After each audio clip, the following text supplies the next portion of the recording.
Welcome back and Happy New Year. There were spikes in crime in Montgomery County in 2023, including auto thefts, carjackings, homicide, robberies, and burglaries. I mean, that sort of runs the gamut of crime, doesn't it?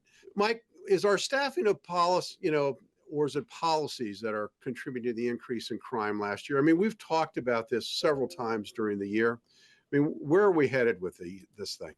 I don't think we're headed in a good direction, and I don't think it's staffing or policy. I don't think it's binary. I think it's yes. I don't think that our police. I think one of the reasons you're seeing a challenge in staffing is I think that police in Montgomery County don't feel as though supported by the folks who are leading the community, and I think there's good reason for them to believe that. I've yet to hear the county executive actually speak out on why he thinks our police are important and the role that they play. And so I think that's a real challenge. That being said, hiring we've seen is a challenge across the country. And so it's not unique to Montgomery County, but we are suffering from the challenge that they have and the lack of leadership at a policy level and the hiring challenges that others are seeing. And we also have a retirement system that is presenting an opportunity for a lot of people to take early retirement, and they're taking advantage of that. And so our numbers are down dramatically, and our numbers are likely to drop even further over the course of the next 6 to 9 months. And we can end up with a police force that we have probably 20% below our full complement of police officers. 20-25% is a very real scenario for us, which is a challenge. Well, Mark, the police commissioner already says that there's a 15% vacancy rate in the policing rank, and and he attributed it to excessive laws and regulation designed to address police misconduct, no matter how well intended, are having an opposite effect on morale and on hiring. But how can you have a stable society without an adequate police force? Well, as Mike mentioned, this is the phenomena of the vacancies is one that exists across the country.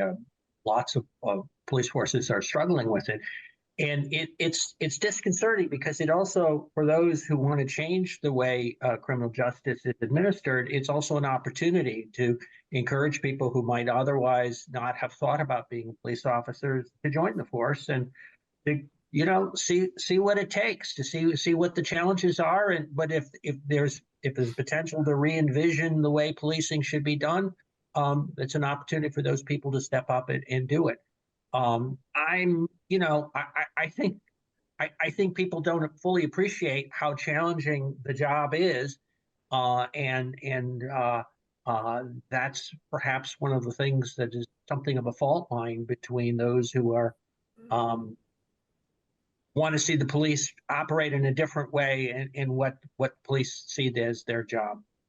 Well, I want to get back to the policy issues, and there's it's not just the number of police that we have, but there seems to be a more brazenness about people committing crimes. I mean, certainly the uptick in car thefts. People take the opportunity to go into cars and break into cars. The carjacking. I mean, carjacking is an crime of opportunity that people are taking more and more advantage of. So, is the brazenness of those that are committing crimes because the police are being handicapped, or they just know they're going to get away with things? Mike, I'll start with you, and then we'll go to Mark. I think it's a confluence of a lot of events. So I went back and looked at crime statistics yesterday in preparation for this, and so if you look from year over year, crime collectively has declined, not nationally. In Montgomery County, we're actually not seeing the same level of decline as you're seeing other places, you pointed out at the beginning of the show, which I think is very troubling. But that's year over year. If you go back to 2019 versus 2022, crime in 2022, even though it was down from 2021, is still well above where it was going into 2018 and 2019. And so I think that during the pandemic, people had time, there were challenges, there were a lot of things that were coming together. And I think, to your point, there was opportunity, and I think people saw they get away with it, and I think others saw that. And so I think that is working into this. At the same time, you've got fewer police officers to be able to respond. And I think you're seeing all of these things coming together at the same time and creating an unperfect storm, if you will, or an imperfect storm. And I think that's what we're trying to deal with. At the same time, the policies that people are trying to address or trying to put in place are policies of being against. I don't like what police did. They shouldn't do this. What are they? What do we want police to be in our communities? How do they grow? How do we want them to be proactive and engage things? And I haven't seen policymakers saying what that looks like. And I think police need to know, great, you don't want me to do this? Tell me what you want me to do, and we'll go do it. But we've got to have a plan. And in the absence of that, we're all kind of sitting ducks. Yeah. So, Mark, this isn't, as Mike pointed out, this is a crime phenomenon is not isolated to Montgomery County.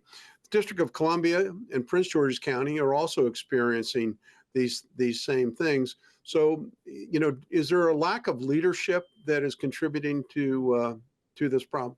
I think certainly yes. I think one of the things that we've touched on, but I think bears elaborating on, is police officers develop an instinct, a kind of sixth sense of something's wrong, and they may make a misjudgment, but they kind of can sense things, and if they're right most of the time, or a certain percentage of the time, that can be effective policing. And that phenomena of officers kind of gauging and being situationally aware is something we increasingly as a society, or at least the political leaders, have a question, and they have looked for, tell us what the objective reason was you were looking to do something. And there's a disconnect there that has discouraged police officers from using those sixth sense, if you will. And I'm not quite sure how to resolve that, because it really is kind of the fault line between those who see the police doing something else and what police officers have traditionally been doing. Yeah, back when I was a young attorney and I had hair, I served as a special assistant U.S. attorney in the District of Columbia for a while. And one of the things I had to do was sit on a citizens complaint panel. And there are, legitimate complaints, coming from the public. Mm-hmm. But also it also emphasized the difficulty, to me anyway, it emphasized the difficulty of good policing and not overstepping the boundaries. Anyway, this is a topic that's going to go on for a while, because I think we have a lack of leadership in the county executive's office on this issue, and I think something needs to be done.